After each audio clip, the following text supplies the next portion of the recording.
Hey folks, welcome to week 2 of Roman medicine, coming at you from my parents' house in West Virginia, where we are socially responsibly and distantly visiting and saying hi. We haven't seen anyone who wasn't in a mask in a grocery store for the past 2 weeks, so we're good. We're good. We're practicing protocols. Last week, we talked about how Greek rationalizing medicine came to Rome and the tensions that produced, especially among Roman elites. This week, we're going to look at the direct consequences of these attitudes and prejudices and fears and public relations moves on the part of Greek physicians practicing in this context, as it manifests in Roman law. Roman law is an area in which there was a lot of innovation going on in the Western Mediterranean. Now, it's not that Romans invented law. No, that's about as silly as saying Romans invented medicine. And they were not the first people to try to apply standardized rules to law or a kind of stabilizing method for codifying law. But they do go in for it in a big way. One of the consequences of their large imperial reach was a need to practice certain standardizing measures to make Roman legal administration a little bit more standardized across the empire, although this was done piecemeal, and it's a place Romans never quite get to. In fact, we don't quite get to it either. Trying to make justice equal is a problem that is currently still in development, as I need not tell anyone who's been alive for the last 24 hours or year, What we do see in Roman law first is a move towards written documentation and the formal passage of law. So not just the writing of codes of law, but a formal process for passing law that had to be interpreted from the same text. Now, this may seem like a duh thing to us. Of course, laws are written down and you interpret them from a text. Well, not of course.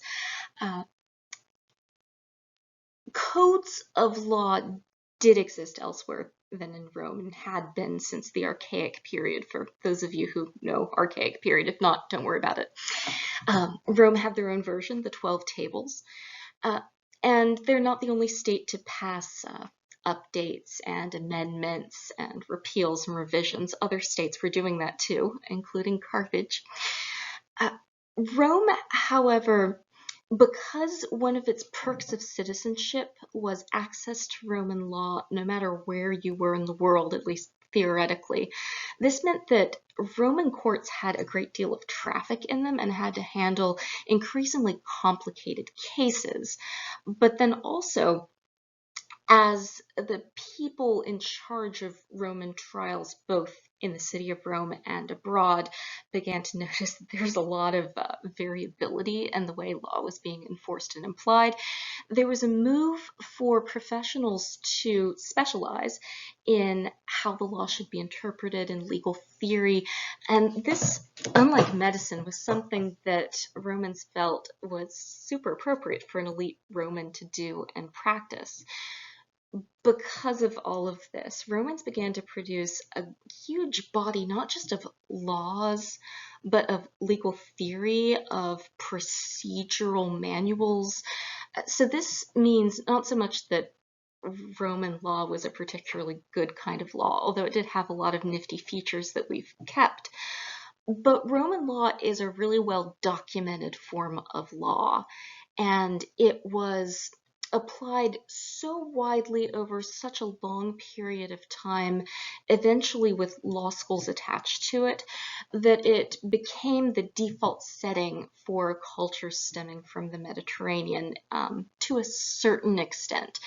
And this gets complicated when we view this with canon law, Sharia law. There are other forms of law that are Roman law adjacent and sometimes were practiced concurrent with Roman law. Also, there were new forms of law that pop up. Common law in England is one. Welsh common law is another one. All right, but what you need to know for this week is that Romans left behind a lot of written legal records, both the wording of the laws, but also case law and procedural details that give us an unusually clear vision of what the legal process looked like for people in the Roman world. And this includes physicians. Physicians show up mostly as defendants, but also as litigants in some of the cases that are preserved in our body of Roman law. They are also subject to certain perks and privileges. Part of those are in your reading. We're not going to spend too much time with that in our class activity, but I just kind of wanted to put this out there and explain what that is in your reading. There's a spot where it talks about how doctors and teachers of grammar and rhetoric and so on have a fixed salary, and that cities of a certain size can have so many doctors on their list of official doctors, and then smaller cities get a smaller number of official doctors. One thing I want to point out, though, because it's interesting to notice, is that not only does this particular Roman law specify salary control, it's both a floor of the salary, but also a ceiling of the salary to kind of keep physicians compensated adequately. But they take a moment to define what counts as an acceptable doctor to give this perk to. And this is a really interesting moment because first they say, all right, so a doctor is someone who heals the body with conventional, I don't think it says rational methods, but they contrast dream interpreters, magicians, religious people, faith healers, as not eligible for doctor perks. But what they do include as people that can be listed as your official city doctors are both general practitioners and then specialists. And within the specialists, they mention surgeons and obstetricians. So this means that on your list of official doctors of the city, you can include women practicing medicine. So this is a super nifty thing. Now, this doesn't mean that there was a cap on how many people could practice medicine in a Roman city. You could have as many as you like. These were just the people that the city would recognize as their official doctors. We think that there are some perks with being recognized as an official doctor. You are exempt from certain kinds of service, for instance, compulsory legal service, like you can't get called into jury duty. The idea is that you've got a medical practice, so you're too busy to do that. You can't get asked to do certain burdensome civic services, like you can't have troops staying in your home as part of their billet. You're not supposed to be tapped for paying for expensive stuff like triremes or state dinners. It's meant to keep doctors from doing the kinds of things that wealthy citizens of a small Roman city would be asked to do. Part of how municipal budgets worked in the Roman world is that big ticket items were assigned either at random or by lot or by voting. There are a couple ways of doing this, to the most wealthy citizens in the state. The people who had the highest income would be taxed at the highest rate, and then they would be expected to, say, pay for that year's dramatic performances, or pay for gladiatorial shows, or pay for a trireme, or pay for a large portion of the taxes owed back to Rome that year. So that's the kind of thing that's involved in these munera, these official duties. And some of them would have been super time consuming. If you're already one of the official physicians, your time is pretty well consumed. So this is meant to be a a perk to incentivize successful physicians to become part of the civic furniture, as it were. And we see evidence that these doctors really did exist, because often, even though they didn't have to spend their own money to help run the city, they do it anyway. Part of why you do that is your name gets to be on the building, and not just your name, but your family name. So your kids who are running for office will be like, hey, look, my daddy donated a library, or hey, look, my dad's statue's over there. Or mom. We have women's statues doing this too. Women are also donating public libraries and bath spaces and temples and courtrooms even. There are a couple in Pompeii. The stone that we saw in the first lecture with the Medica, the lady doctor in Gaul, that was part of, I think it was both a funerary effigy, but also part of a dedication with money from her will.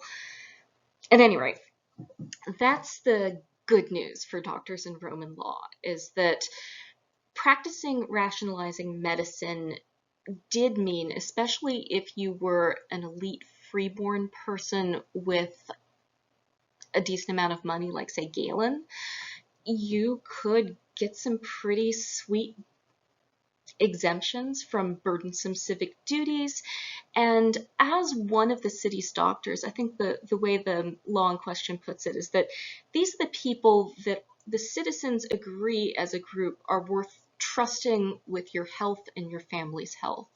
So while this isn't like an accreditation board, it's similar. This is like being on a list of reputable physicians. And even though there isn't an official legal perk there, one cannot underestimate the importance of goodwill and reputation, even more so in Roman law, because Roman law didn't have the kind of evidentiary rules that, say, American law does, which means that if you were on trial, one of the things you could bring up in your defense was, hey, I'm one of the civic physicians. This city has agreed that I am super duper trustworthy. So, like, the idea that I could poison Bob is completely ridiculous. This is great if that's you. However, this isn't every doctor practicing in the Roman world, because not everybody's Galen. For most doctors, this wouldn't have been achievable, which is also why we look at Roman law, because when we get into the defendants in some of these cases who are also physicians, we get a sense of people whose practices are doing okay, but not making them wealthy enough to buy their city a library. This is your average doctor getting in some average legal pickles. So we'll see how this works out for them. It's depressing. I'm so sorry. Now, on to the stuff you need to know before we get into these laws proper. Everything that happens in Roman law is based on this quasi-social, quasi-legal construct that we call patronage. Romans call it patronage too. We saw this a bit in Galen. So Galen, in his early years, has local patrons in Pergamon. When he moves to Rome, amongst other patrons, Flavius Boethius gets wind of his awesome anatomical demonstrations, and then that becomes the springboard for his career. Eventually, he gets a pay upgrade and becomes Marcus Aurelius's physician. Therefore, Marcus Aurelius is his new patron. So that's patronage. Patronage is when a Roman citizen who outranks you takes a certain amount of responsibility for you, both in your business life and in your social life. For non-citizens, this means that your patron will sponsor you for Roman citizenship, which is a big deal. A pattern you'll notice over and over in these laws we're about to read is that citizenship status has a real impact on what kinds of sentences you're going to face and the degree to which the courts are going to treat you with prejudice. And for doctors in the Roman world, the prejudice is real and it sticks around long after Pliny the Elder's gone. Now, patronage does happen for freeborn people without touching on enslavement, but the most regular route for patronage in the Roman world is via slavery. This comes out of warfare culture in the Mediterranean. One of the primary ways that people were enslaved in most cases is through warfare. If your city has conquered your province, your territory, and you are not killed in the action, the victorious army would round you up and then take you back to their home city or sell you locally on the spot. They would use that to make back the money that they'd lost in the campaign and also to compensate their city for having won. For ancient people conceptualizing this, and this is going to be super distressing, but I think it'll help you get an idea of the headspace ancient Romans are in about this. There was a lot of victim blaming going on here. The idea was that you went to war with us, and in this case, us as Rome. So you went to war with Rome and lost. That incurs a certain amount of punishment. But also, you went to war with Rome and you didn't die in action. And here is where it gets super upsetting, and I'm so sorry. This is going to involve talk of self-harm. There's going to be a content warning on this, just so you know. But for Romans, the idea was that an honorable person faced with imminent capture and enslavement would take their own life rather than submit to slavery. So again, by Roman logic, I'm not signing off on this. If you are enslaved, you have in some way chosen to be enslaved. The other choice is to die, which is so messed up that some Romans thought it was messed up. So this, while pretty typical of a Roman attitude, isn't the only Roman attitude. This just kind of gives you an idea of what enslaved people in the Roman world had to deal with coming from their oppressors. This is just a horrible space to live in that the majority of people living in the Roman world had at one point in time been involved with, either they themselves or an immediate ancestor, because Romans conquered a lot of people, and the first thing they do to you is they enslave you. And then, if you were relatively lucky, I don't know if lucky should really be part of our vocabulary here, the majority of people who were enslaved ended up being sent to heavy labor, either in agriculture or in mining, sometimes construction. They could not expect to win their freedom in their lifetime unless they either fled or became part of an uprising or individually rebelled. And that was incredibly risky because Romans clamped down on that pretty hard. They were constantly afraid that the people they'd enslaved would rise up, because that's a very understandable reaction to being enslaved, isn't it? But in urban contexts and for enslaved people who were skilled laborers, and this is where physicians come in, one could expect to be given freedom at least in the will of their enslaver. The word for this in Latin is dominus. It'll be translated as master sometimes. And that was pretty normal, although you'll note from some of the laws I had you read, this relationship doesn't necessarily end with being freed in the will. More about that in a minute. If you were slightly more lucky, you'd be freed during your lifetime, and there is some incentivization of this. There seem to have been kind of rent to own yourself deals being worked out. Now, this isn't because Roman slaveholders are being super altruistic. To own a skilled worker, you have to pay for all of their operating expenses. So, for instance, if you own a physician, as their owner, you're expected to pay for their surgical instruments, for their practice space, for their supplies, all of which can rapidly get very, very pricey. Now, you get to profit from their labor, but on balance, this may seem like a losing proposition for some upper class Romans.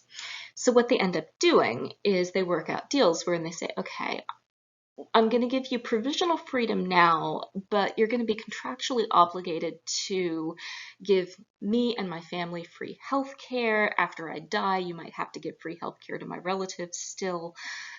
You still owe me respect as your patron. So this is where patronage comes in. The person who had owned you, when they freed you, you would take on their name and you would become legally sort of like a son or a daughter, a bit, but they used a different word for this. Patron was the name you'd say. So patronus in Latin, like the Patronus charm in Harry Potter, it's that word. If you yell expecto patronum in ancient Rome, your lawyer shows up. It's a spoiler, though. We're getting there. So, as a quasi-freed physician, your name would be partially the name of the person who had owned you. You would have to give them respect and certain services. If you were found to be a disrespectful client was the word for the less powerful person here. So either a freed slave or somebody who'd sponsored for citizenship. If you were found to be disrespectful, you could theoretically be re-enslaved if you had been enslaved before. So for the Roman patron here, this is a bit of a win-win because your physician, now freed, is responsible for a lot of their operating expenses. You are expected to refer them to new clients, and here is the big thing for this week's topic. Your patron is expected to represent you in a court of law. Now, the law does not compel your patron to always represent you in a court of law, but that is the done thing. If your patron does not represent you, it looks bad for both you and your patron. So there's considerable social pressure at play here, and Roman law assumes that the patron is going to show up and represent you. This is one of the few perks of having been enslaved and a physician. Even after you're freed, if you get into legal trouble and your patron or their relatives are still alive, you can call on them to handle your defense. And other things too that we'll get to in a minute. Now, if your patron said no, you could get another upper class Roman to defend you. You could go up the food chain above your patron to your patron's patron, because there are chains of this. Patrons have patrons have patrons. If you are unaffiliated practicing medicine in Rome, and even if you're not a citizen, you can still try to find a patron to represent you. You could pay somebody to do this. Many upper class Romans, though, seem to have been willing to do this for free because, and this brings us to our art for this slide here, the way that you got your name out there so that you could run for elected office and gain social and political capital in Rome and in the provinces was through representing people in courts of law. Because courts were open, and people who had nothing better to do in Rome would often go to the courts to watch the trials in the same way that people watch Judge Judy. In ancient Rome, if you were bored and had nothing better to do, you'd go to the courts because the courts were freaking entertaining. Remember what I said about there not being any real firm rules of evidence? This meant that the lawyers could say basically everything and anything, so all of the dirt they could dig up was admissible. And this includes like character witnesses, anti-character witnesses, any documents you could drag up. Doctors could also be called as expert witnesses too. We know that in the case of Julius Caesar's assassination, there was a doctor called in to do an autopsy. We know of a couple other cases too. It seems to have been routine enough that there's not a big deal made out of it. It's just that forensic science was pretty darn limited during the first couple centuries. This was particularly true of poisoning cases also. But what this means is that if you're a doctor on trial, opposing counsel might bring in another doctor who hates your guts. Like imagine if you're a Methodist and you're on trial and the prosecution hires Galen. Yeah, that would really suck. And that does seem to have been how it played out for some people. So, big thing to keep in mind. One of the first questions you're going to have to ask when you're dealing with the cases I've given you to talk about this week is, who's the patron on both the prosecution and the defense? Is that person going to live up to their responsibilities? And what's your plan B if you can't get a patron? Next up, we have to talk about jails, because this is another thing that is very different in the Roman world versus modern America. We now use jails as part of our punitive system. So mass incarceration for the sake of punishment, that's a pretty recent modern thing. This is not to say Romans didn't have jails. They totally did. Prisons were a thing in the ancient world. They were used primarily, though, for pre-trial holding if people didn't have somebody willing to vouch for them. Eventually, versions of bail bonds were invented because the jails just weren't big enough to hold all the people who needed to be held pending trial. But for high-profile trials, prisoners of war, traitors, that sort of thing, jails were used to hold them. Now, there were things that worked a little bit like punitive prisons, and that has to do with heavy industry, especially mines. Not, by the way, rowing ships for the Navy. That's a thing you use professional soldiers for. Sorry, Ben-Hur, no. But heavy metal mining especially, but also digging aqueducts, dangerous construction, sanitation work sometimes. This was the kind of work that was done by convicts. And these convicts were kept in conditions that were like imprisonment, in that their movements were tracked, they were kept confined, and they were guarded against escape. And they were essentially worked until they died a very unpleasant death. An unpleasant death that often included heavy metal poisoning, because that's what you get when you're in a mine. Also, these mines weren't particularly well secured. There's no OSHA. Mines today still have a tendency to collapse on mine workers. I'm from West Virginia, can confirm this is still a problem. It's a horrible problem. Also, mine runoff, problem. And it was a problem in ancient Rome too, that ancient Romans felt to be a problem. This isn't just me bullying the ancient Romans for stuff that they hadn't realized was problematic yet. These caused ethical issues for Romans that Romans really did think about as, you know, what does it mean that we condemn people to go work themselves to death in the mines? But what you need to know for this week is that sentencing people to jail isn't really a thing. If you are lucky and your patron is willing to vouch for you, before trial you'd be held by your patron in their house, and then they'd be responsible for you if you ran off before the trial. This was a regular part of the legal process. They'd be on record as vouching for you. Of course, they don't have like ankle bracelets or anything, but it does seem to have worked well enough that that's the average. If you were kept in prison, though, the food wasn't great. The conditions were cramped and squalid. Sanitation was horrible. This is true of pre-modern prisons, and indeed it's still a problem we have to deal with in prisons. As with any institutionalization of human beings, it is a really difficult place to keep free of disease, and also difficult to oversee in terms of abuses. Visitors, however, were allowed, and they didn't necessarily have to be your relatives either. One of the cool things we see emerging from the 1st century CE is that there are human rights groups, including the early Christian church, but they're not the only people doing this. Early Judaism was doing this too, where they would make a point of going to the prisons to visit people to make sure they were okay, that they had food, that they were psychologically stimulated, and that they didn't break down before trial, which was important because trials could end in some very nasty consequences. Consequences we'll get into moving ahead a little bit. All right, second to last thing I'm going to talk about on this slide. I mentioned that evidence rules are pretty lacking,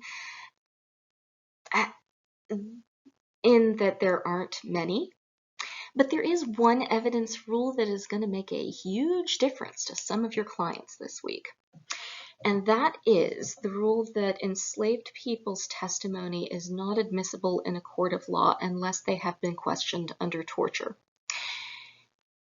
If someone that you have enslaved yourself is required for a trial, you're not allowed to keep them from being tortured so they can give evidence. In other words, like if my friend Bob has a doctor that I suspect of killing one of the people I own, and I need Bob's doctor to give testimony in court, I can get a court order for Bob's enslaved doctor to be tortured, and Bob is going to have a hard time contesting that. Although, to their credit, it seems like a lot of Roman patrons did try to keep the other side in a legal case from having their enslaved people tortured. We shouldn't give them too much credit for this, though, because the idea was that an enslaved person surely wouldn't give evidence against their owner unless they'd been tortured. In other words, the torture was necessary to give the enslaved person permission to speak freely, which is so messed up. I hope I don't need to explain to you why. So likely the patrons in this case were more nervous that their enslaved people would tell their business under torture than not, but one can hope that some of them just really didn't want people they knew to suffer. But then they're trafficking them, so... All right. Anything else I wanted to say about that? Nope.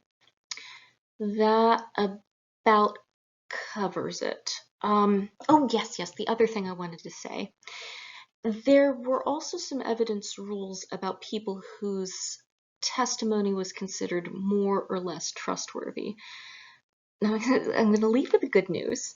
There was no impediment for women testifying in court. There was no idea that a woman's testimony was less valuable, which I need to point out there because not all legal systems from the ancient world, or indeed the pre-modern world, work this way. However, there were exceptions for people who had been involved in sex work. This gave you what Romans called infamia, an official disreputable mark against your name. Also, if you had ever been an actor, so being in theater was felt to make you less trustworthy, both because you display your body for people's pleasure and entertainment, and that was felt to be prostitution adjacent. But then, too, they felt that if your entire job is about pretending stuff, then your testimony is a little suspect because you lie for a living. So this meant that for people who were involved in either sex work or entertainment, they would have a really difficult time accessing justice through the legal system. And isn't that depressing? One last thing about the images I've got here. I've shown you a picture of a Roman portrayed as an advocate in court. Interesting side note, the person arguing your case in court was not necessarily a professional legal expert. Rather, they would be an upper-class Roman trained in rhetoric. Mostly men, but there are some cases where women did argue cases in court. Hortensia is one of these women who is on record as having done it. So mostly men, but not always. And this was felt to be part of your duty as an upstanding Roman citizen. It's part of your patron duty. And for criminal cases, this meant sometimes you'd also be arguing cases that you yourself had nothing to do with.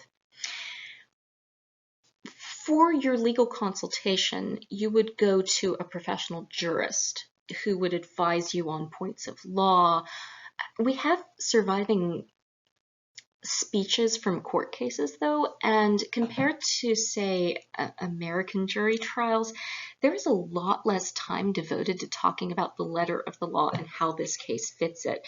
In fact, a lot of that was handled in the pre-trial stages of a Roman trial. You'd have a preliminary hearing where a judicial official would say, okay, yeah, you can use this law to try this case. It's good. This fits. On you go. But then once you got to trial, it was essentially whose speech, the prosecution or the defense, is the most convincing to this judge or panel of judges. This meant that there's no judge monitoring the courtroom. The panel of judges might have a certain amount of referee capability, but a judge sitting on a bench banging their gavel and stopping stuff when people start doing illegal shenanigans. That isn't a thing in a Roman courtroom. It's just side A gets up and does their thing, and side B gets up and does their thing. There's some cross-examining, some summation speeches, and then the jury goes to vote. So it is rough and tumble, folks. I'm going to put up a clip. It's one of my favorite scenes from HBO Rome, but it's got a courtroom scene that gives you an idea of what a Roman courtroom looks like. It is messy and dramatic, and there's a lot of yelling and pointing, which is why people came to watch these. They were super entertaining, but not particularly fair. This other document I've got up here is a bronze plaque that, in this particular case, it's a record of citizenship for veterans who have recently been separated from the Roman legions. But the shape of it is important. So this plaque with the two nail holes in it and then the nail holes on the side, this was made to be nailed up in a public place and displayed. So this is the way that pending court cases were advertised, usually on waxed tablets like this, but they'd be put up so everybody knew that the case was happening. And this is also how the official paperwork was filed. And there is, well, paperwork. There's no paperwork in Roman trials because it's all done on waxed tablets on wooden boards. So there's tablet work. But there is still a growing bureaucracy around court cases. And when you imagine a Roman courtroom, there are stacks and stacks and stacks of tablets that include things like the authorization to go forward with the trial, the judge's sign off that, yeah, this law is the law we use. All right, so that's your essential and only the essential background information you need to proceed for this week.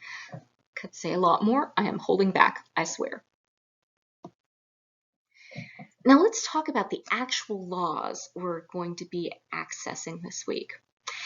The first one is the one that doesn't have a lot of discussion in your reading, but I kind of wanted to point it out because you'll miss it if you blink.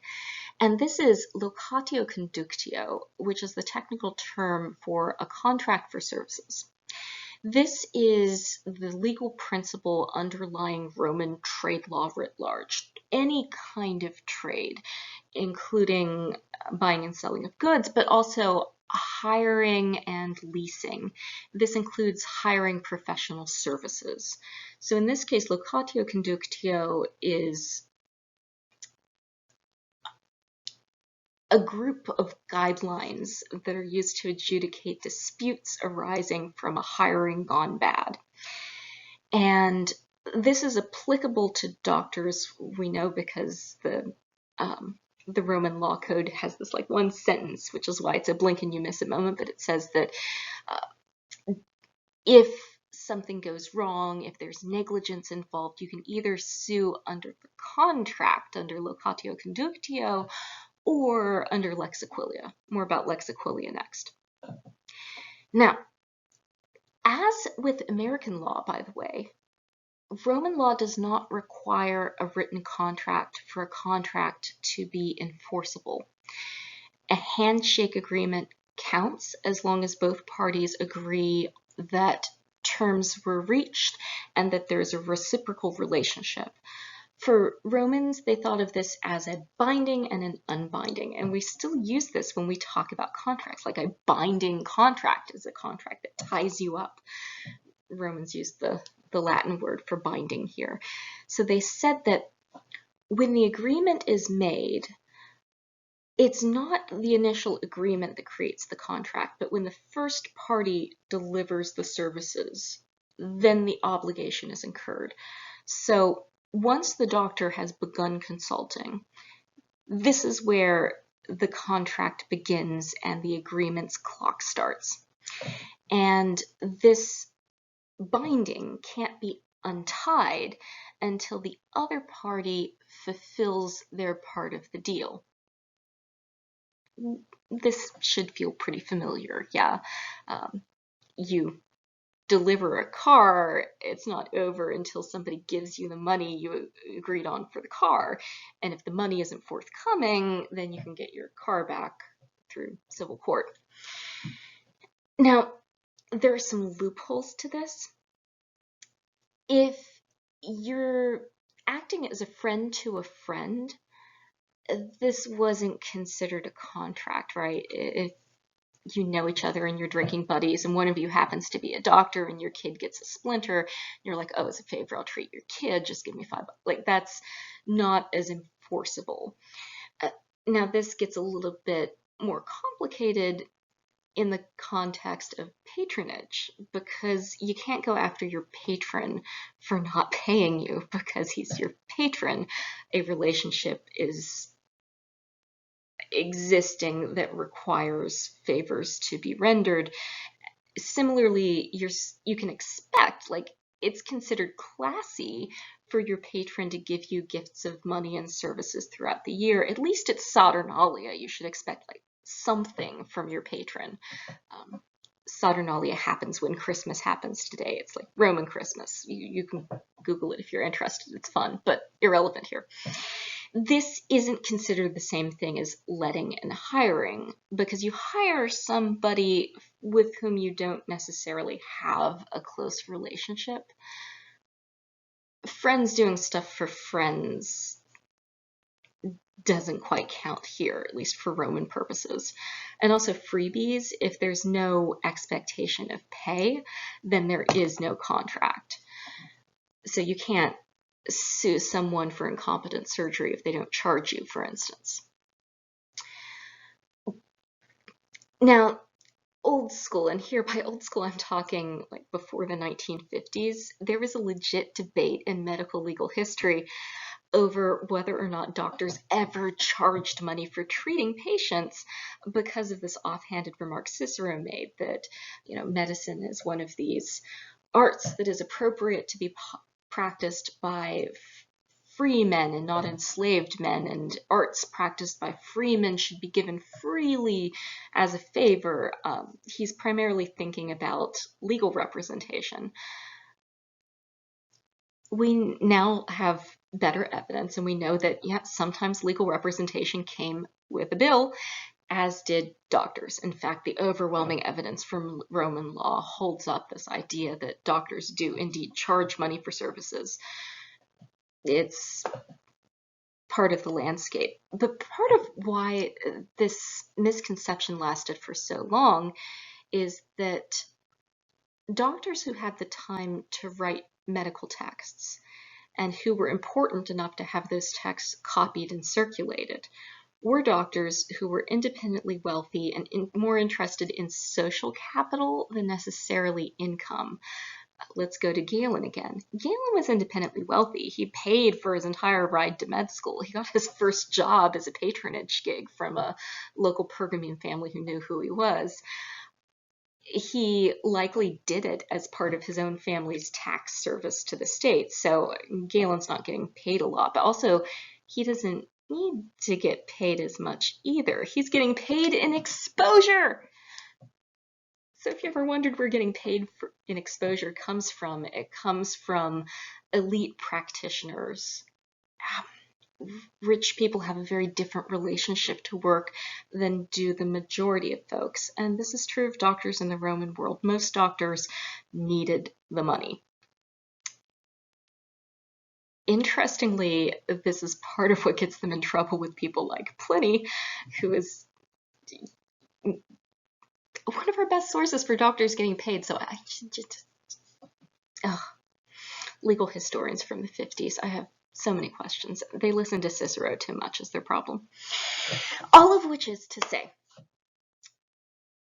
not all of your doctors are getting paid under contract for services, but the doctors I'm having you guys deal with this week, you can assume that locatio conductio is at play, that there is a binding and then there is a loosening at the conclusion of treatment. This illustration, by the way, is one of my favorites. It's gratuitously included here. This is from the tomb of a medical couple. Scribonia Attique was an obstetrician, and Ulpius Amarimnus, her spouse, he was a surgeon. You can tell because the surgical instruments are there on his tombstone. It's one scene is showing him treating a patient's leg over a bowl, and then his surgical instruments are next to it. And then across the door, it shows his wife delivering a baby. And this was a tomb for them, their family, including people they owned or had formerly owned. One of the perks of patronage is that your patron has to put you in their tomb. Yay. All right, that's enough for locatio conductio. You're going to see Scribonia Atticae's art later. On to the Lex Aquilia. This is the point at which there aren't any more images, so if you like listening to this like a podcast, knock yourself out. Here we go. The Lex Aquilia constitutes the bulk of the legal material in the primary sources that I had you read this week. The Roman law of governing doctors in medicine is taken from a larger compilation made by the Emperor Justinian, and it's a copy and paste mashup of several hundred years of Roman legal scholarship. You don't need to know this to do this week's exercises. I just feel responsibly I have to put that out there. Okay, so the Lex Aquilia governs most of what's happening in civil law impacting physicians. Civil law, distinct from criminal law, refers to disputes between private citizens in which the state does not feel an interest. These are things that we still do in civil court. So this is like compensation for wrongful death or damaged property. And the same things that Romans use this for, we use this for. Libel is another thing Romans have a category for. We do too. This is going to be a little different in criminal law. I'm not going to spend as much time with criminal law either because I made you read my book chapter about it. So Lex Aquilia, I'll spend some more quality time with here. Roman laws are named after the person who proposed the legislation. The Lex Aquilia was proposed by this tribune named Aquilius. It gets an A on the end of it because the Roman word for law, lex, is feminine, so Lex Aquilia means the Aquilian law. And this was the law used to regulate property damage. Property is a key term here. We'll get into that in a minute. The test by which you determine responsibility under the Lex Aquilia is a reasonable person's caution.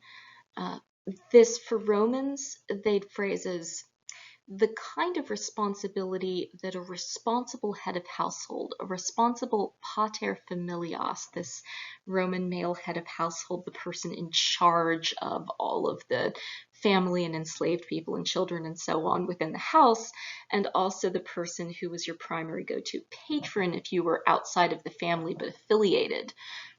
So this guy is the smallest unit of the Roman state, is the male head of household, the pater familias. So the good father, the good male head of household, was this legal construct of this responsible, caring administrator of family property in trust for future generations. And the idea here was that if somebody else's property ends up in your hands, you have a duty of care to that property that is equal to the care you would exercise if you yourself owned it. The example that comes down to us in Roman legal discourses, if your neighbor's pregnant horse wandered into your field and you needed it to not be in your field because it was eating your grass or whatnot, then you had a right to treat it as if it were your pregnant horse. So you couldn't beat it because it might miscarry. You can't yell at it or traumatize it. You're supposed to pen it up and keep it safe and feed it and take care of it until you can get it back to its owner. So that's the duty of care that we're imagining here. Now, there are limits. Self-defense is an exception. So if somebody's pregnant horse attacks you with a machete, you don't have the responsibility to just let it chop you into tiny pieces. How would I don't know. But just go with me here. You can defend yourself. That's going to be important for your clients. There are also assumed levels of risk. So if, say, no, I'm going to go here now because after this, the horse metaphor is just not going to work. Remember, Romans own humans, and human beings are property under Roman law. So we're not just talking about horses, we're also talking about human property, enslaved people and trafficked people. So if, say, you're attacked by someone who's somebody else's slave and you kill them in self-defense, that's the kind of situation that's also being imagined here. Now, Roman law also recognizes that some activities carry an inherent risk.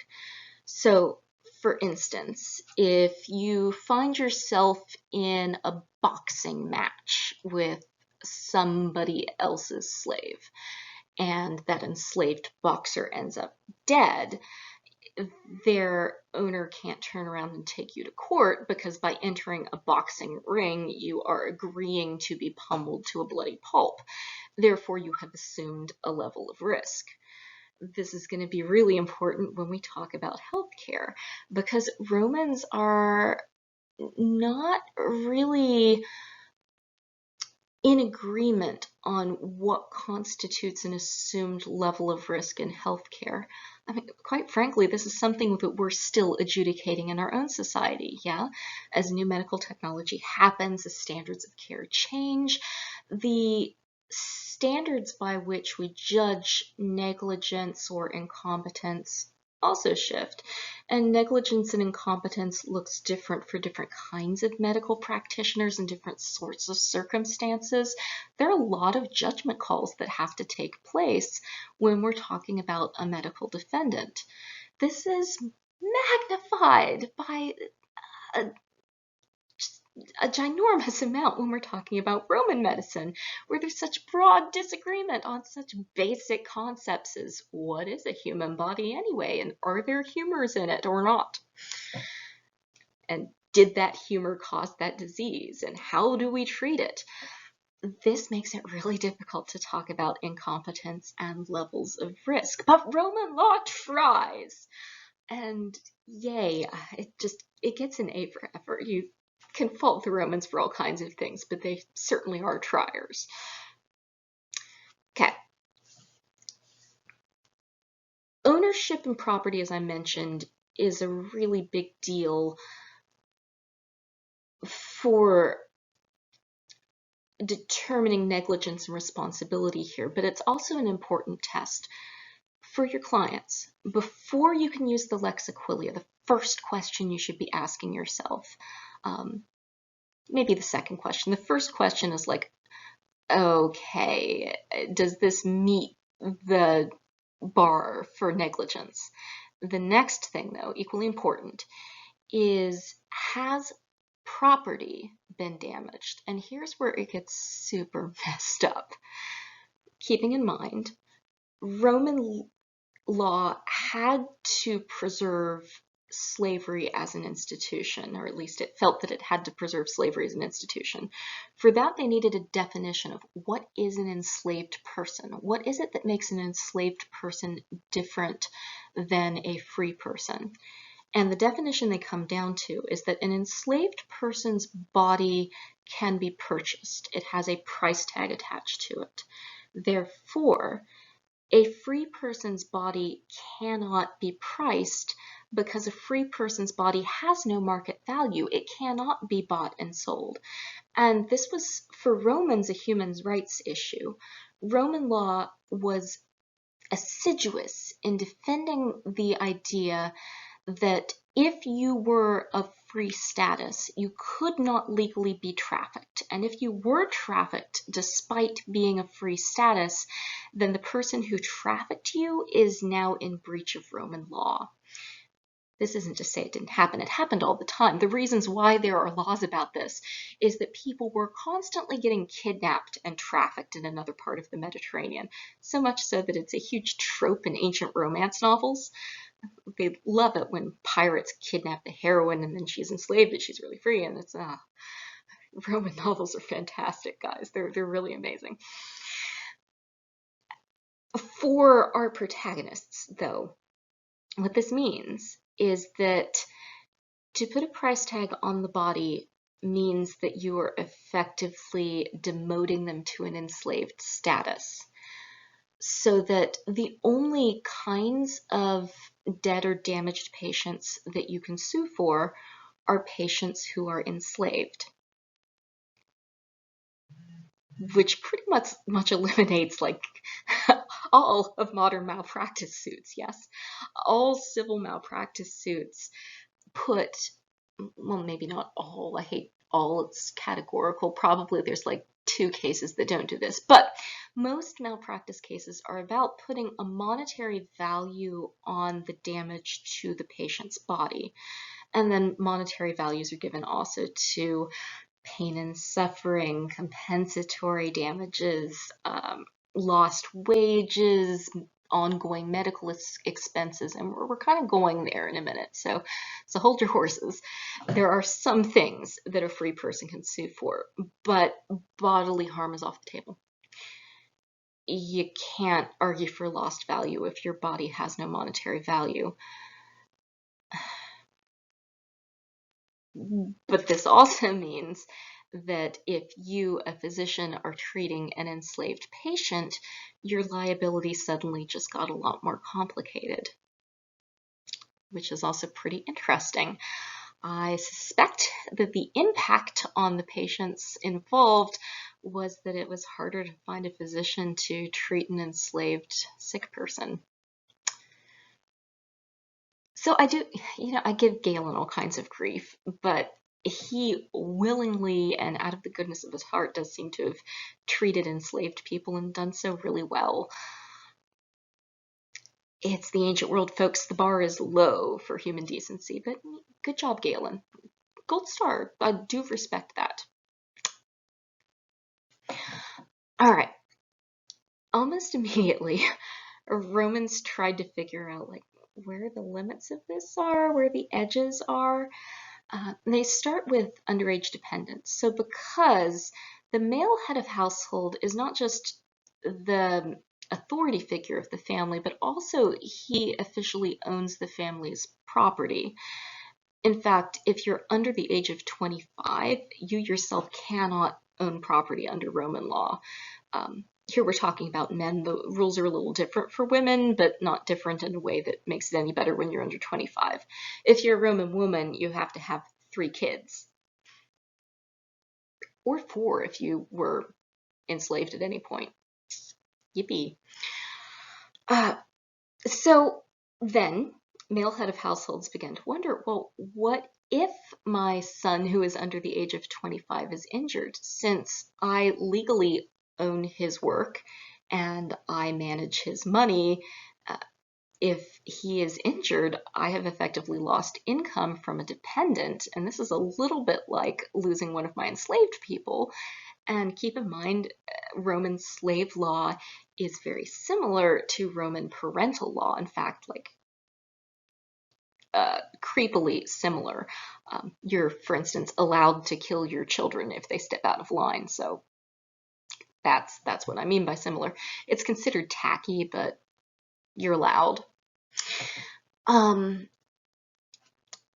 It seems that eventually there was some movement on this, that you could treat a dependent son, that is a son under the age of 25, or a son with certain disabilities that prevented him from reaching full adult status, maybe, you could get compensation for damage to that body, but likely not to the extent you could for an enslaved person. Similarly, you could sue for lost wages, so not bodily damages, but loss of income. You had to prove actual damages, what we call actual damages in law. That is the precise value of income lost by calculating like what their income was before the injury, what it would have been within a year. The text of the Lex Aquilia tells you how to calculate that. It's different for complete death versus just damage, so look there for details. The next thing, once you have established A, the Lex Aquilia applies, B, there is negligence, the next thing you have to do is talk about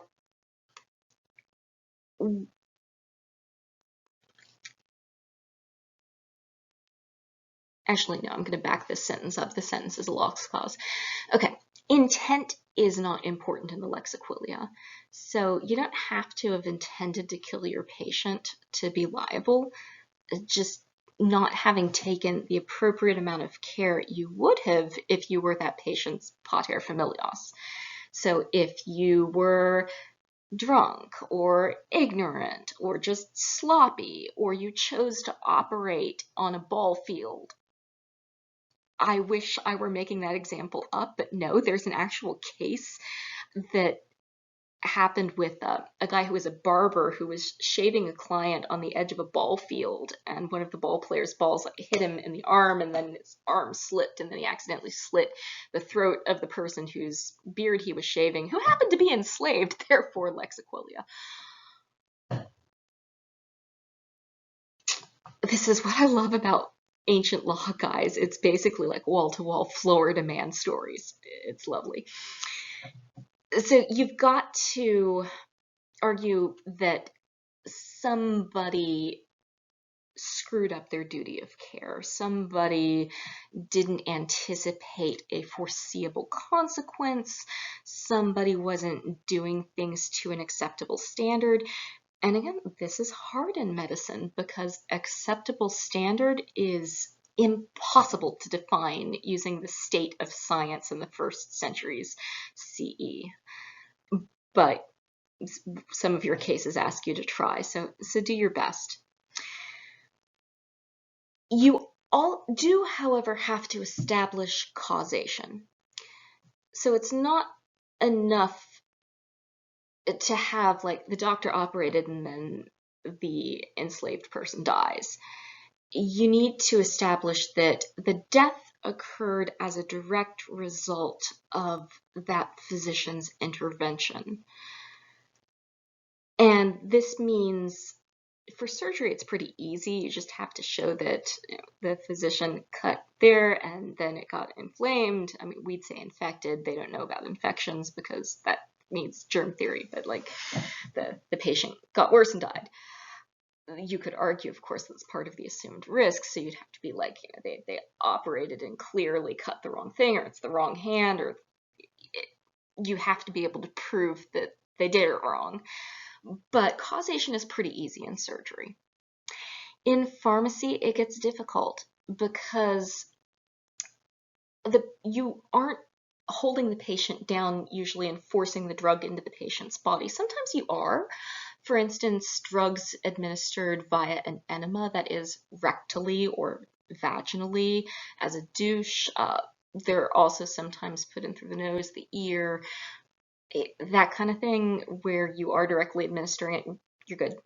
But if, say, it's in a bottle and the patient takes it themselves, that's felt to be enough of a break in the chain that you need to prove that they took it as a result of the doctor telling them to, and more about the nitty-gritty details of that in a minute. In fact, yeah, here, let's do the nitty-gritty details. This brings us to the last thing that you're going to see in your primary source reading this week, the fragments of Roman law I had you read. Legal theorists, not necessarily courtroom lawyers, but legal theorists were very interested in a concept they called an in factum action. And that needs a little bit of explanation. The in factum action was one of the brilliant innovations of Roman law. This was a process by which a judicial official, not necessarily the trial judge, but the judge who allowed the case to proceed. Part of why you needed this step in the process was so that official could sign off on the in factum process. So if your case doesn't fit the letter of the law, if somebody didn't directly break your slave, but if a physician incompetently prescribed a medication that the slave then took and then subsequently died, that's the territory we're in here. It's not the letter of the Lex Aquilia as written, and you can read the letter of the Lex Aquilia at the beginning of that section. I gave you the whole thing so you can kind of look at the letter and see. You can say it is effectively the same kind of scenario as the Lex Aquilia. That's what in factum means. In factum is Latin for the indeed, or the in practice. This is a scenario that is close enough to the wording of the law that you can use the law to resolve the case. So this lets Roman law become much more flexible than the initial wording of the statute, and this also means that Roman law didn't have to reissue the same laws over and over again as technology changed. Rather, what they do is they build up this library of cases where a judge was like, okay, that's close enough. Yeah, you can use the Lex Aquilia to go forward, or no, that's not quite like the Lex Aquilia. That doesn't count. Go back, try again. That's why there are all of these cases preserved in the section on the Lex Aquilia. Like, some of it is just the wording of the Lex Aquilia, and then there's this list of example cases that are used to show whether, okay, is this a direct or is this an action in factum? Is this a close enough kind of action? Now, when it comes to trial, this in factum thing doesn't seem to have made a huge amount of difference. It might have impacted the maximum damages a little bit, but it seems to be more something that people on the administrative end of the legal system worried about than lawyers and clients. Now, a few words about how these trials went down. Lex Aquilia trials, because they were part of private law and not public law, would take place when both parties agreed on a single judge, and there seems to have been a list of Romans in good standing that you could pick off the list, and then these didn't have to meet in a courtroom. They would often meet effectively in the judge's living room, so you'd both show up on a given day, you'd argue your own cases. So this is one where an advocate would be nice, but you don't necessarily need one to access decent justice here. This is a pretty low-key process. Roman law was designed to be primarily a self-help system and meant to minimize the number of judicial officials involved and also maximize the access of individual citizens to the system. This meant that court costs were pretty low, but also that trials were very informal and very non-standardized because there's nobody standing there in that judge's living room saying, this is nuts. You could appeal, but you could only appeal saying that the action shouldn't have gone forward because technically it doesn't quite fit. So it's not, your backseas options are pretty limited in a civil action. Now, one other thing about civil actions, and this is in your reading, but I want to make sure I bring this out so it's clear. If you are being accused in a lex equilia case, you have a big decision to make. Because if you deny the charges and you're found liable, you're going to have to pay double. This was meant to discourage unnecessarily contesting charges and to make the court backlog not quite so bad. Rome's courts had a ludicrous backlog. Pre-trial hearings themselves just took up most of the business in the forum. If you tried to go to the forum, you'd be tripping over people trying to get their legal paperwork done. Like, this was a high volume system, partially because it was a high access, decentralized self-help system. And if you've met Romans, they argue a lot, much like us. What else did I want to say about this? Yeah. So if you contest, you might have to pay more. So you may find yourselves in a situation where you don't fight the charges and just eat the costs because you know things don't look great for you. On to the Lex Cornelia. This I'm not going to spend as much time with because, gosh darn it, I made you read my book chapter. So I'm just going to take you through the very short key points that you're going to have to consider when you're doing this. Now, on paper, as the Lex Cornelia is written and as the Divine Emperor Hadrian confirms in Rescript, so official policy is that if there's no premeditation, there's no Lex Cornelia. However, as you will notice when you read through the example cases, this doesn't seem to have been how it worked. Why is that? Well, this has to do with the difference in prosecution. So far I've been talking about civil law. Roman criminal law still was a little self-helpy by our standards. There aren't any state prosecutors. But it is business that was felt to be so important to the state that any citizen who knew about the crime could bring it to court. And that's how prosecution tended to work in these cases. So, often, if a case was felt to be egregious, or what Romans would call setting a bad example, I think that's literally what it is in Latin, malum exemplum, it's Latin for bad example, then they would let it go forward anyway, even though it doesn't really fit the rules. And you can draw your own conclusions as to who tends to end up in this category. The spoilers, it's people who are already facing prejudice within Roman society, especially women practicing medicine and foreigners. So, technically premeditation is required. You can try to argue that at your trial, and I wish you all the best. I hope it works.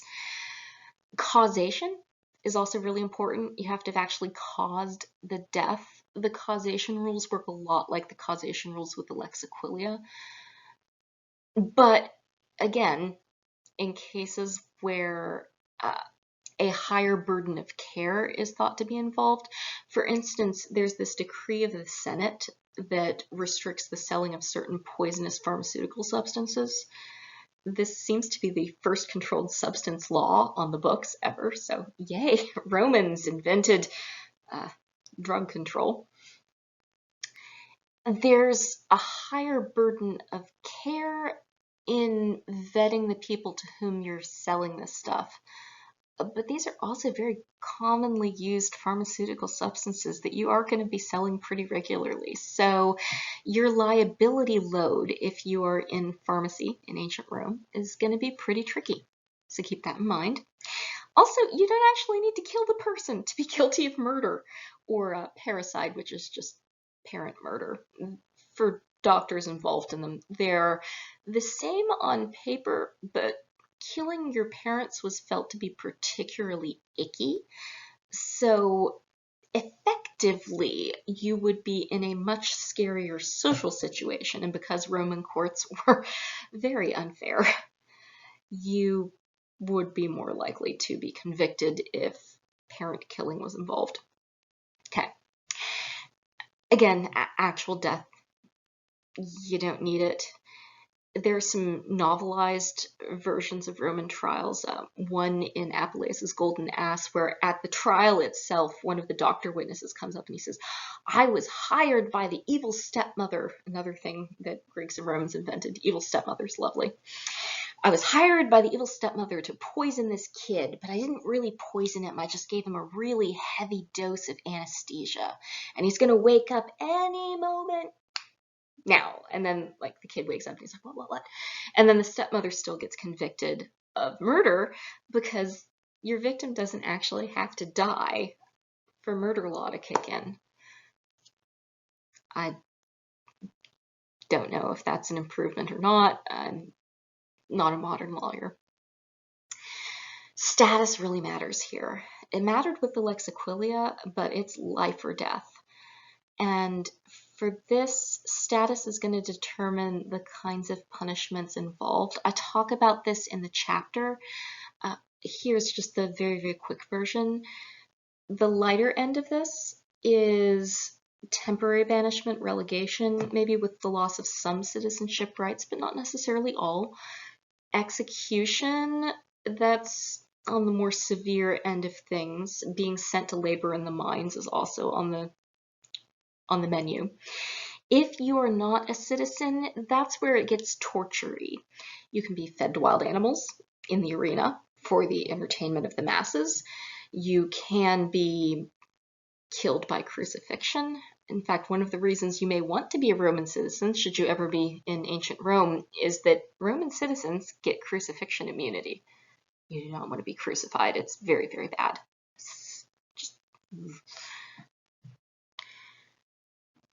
Now, just because you're not the primary murderer, that doesn't mean you're off the hook. Accessories to murder, they're on the hook.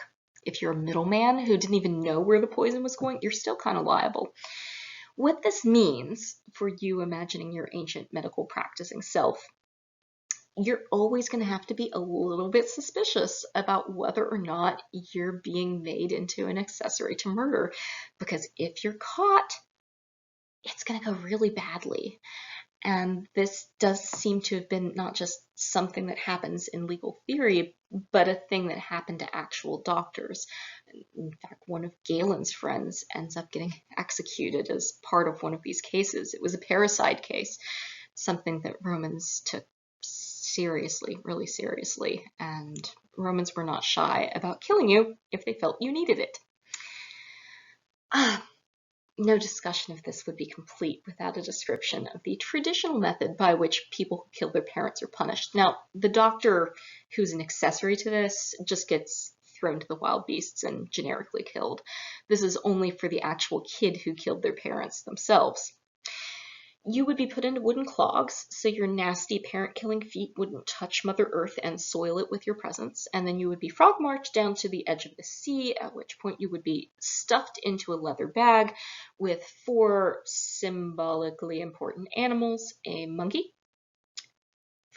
I'm not sure why the monkey, a rooster, because roosters were they were an animal that were on a lot of children's implements, but they were, if you've met a rooster, you'll understand they're very violent, and they tend to, they're T-Rexes, essentially. They're like geese, scary.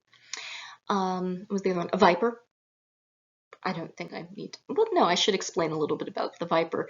Vipers lay in wait and they bite you out of nowhere, just like your kids, killing you It's unexpected and ungrateful, and you know what? The viper is just living its life, okay? Be nice to vipers.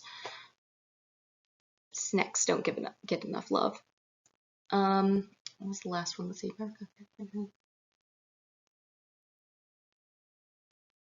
Monkey, rooster, viper. Oh! The most depressing one. Dog. Well, that's sad. Okay, so a couple last thoughts and comments that'll kind of help you going through.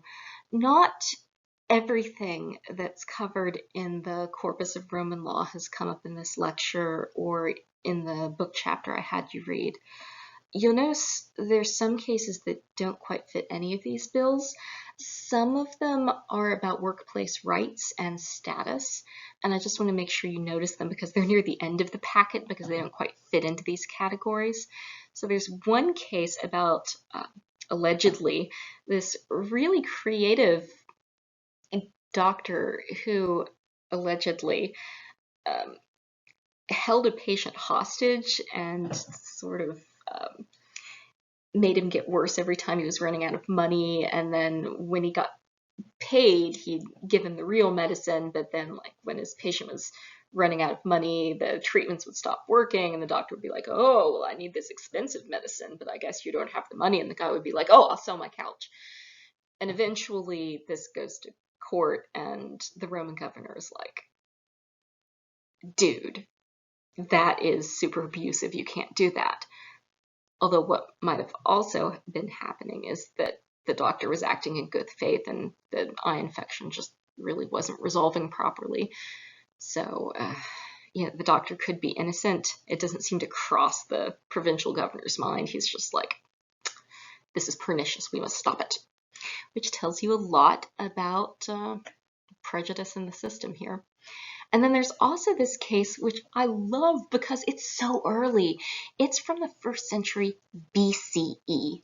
So this is about the time of Asclepiades, Bithynia. This is 100 years before Pliny the Elder. So this is at a point where Greek physicians are still, they're not quite at as much of a disadvantage as they were in the previous century, the 2nd century BCE, but they're still working on getting a foothold. They're under a lot of suspicion. The latest expulsion of Greek physicians was in 91 BCE, so it's it's early. And apparently there is this physician who, as part of his practice, and this is where things get gnarly, has been buying people and then training them as his apprentices, but then he'll give them their freedom so he doesn't have to pay for their practice. But then he uses his patron rights to force them to keep working for him so they don't have enough time to build their own practice. So they can't compete with him because he won't let them have any time to compete with him. But he's also making them do these BS tasks that they're completely overqualified for. And they take him to court. And the judgment isn't entirely against them. This is a really early case of a workplace discrimination suit against a patron of all things, too. It is really hard in Roman law to sue your patron. These guys did. And they sort of got a concession. I'm not going to spoil it for you, but look and see. They got a thing.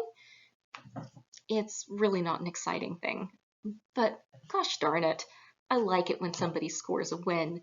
But it's a happy place for me. One of the reasons why I do Roman law is that we get to see these moments of resistance and pushback that we don't see elsewhere in Roman society. Eventually, this is going to be a locus when conversations around the ethics of slave owning start to happen.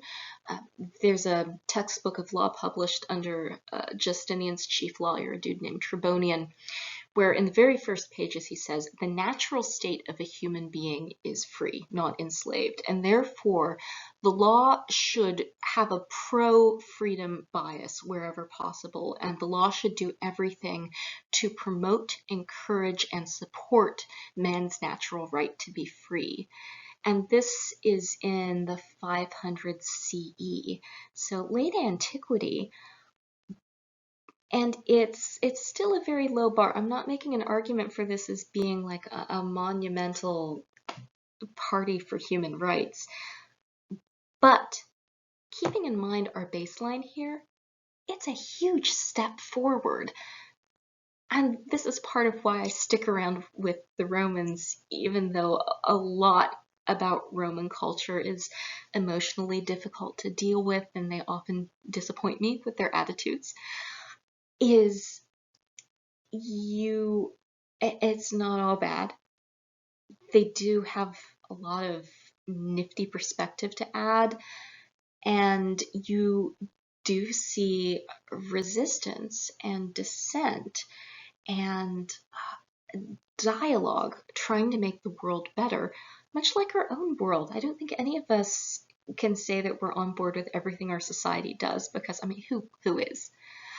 But there are people who are trying. Just as today, you can look for the helpers, and it's the helpers that have me staying in ancient Rome, and problematic and imperfect like we all are. But yay. All right, so that is my crash course of stuff you need to know about Roman law to make this exercise make sense. I'm of course open for questions on Discord, and you should see the week's activities popping up on Monday. I want to make sure that you have enough time to process week 1 before I throw this stuff at you. Okay? Be well, stay classy, and I'll see you guys on Wednesday. Mwah. Later.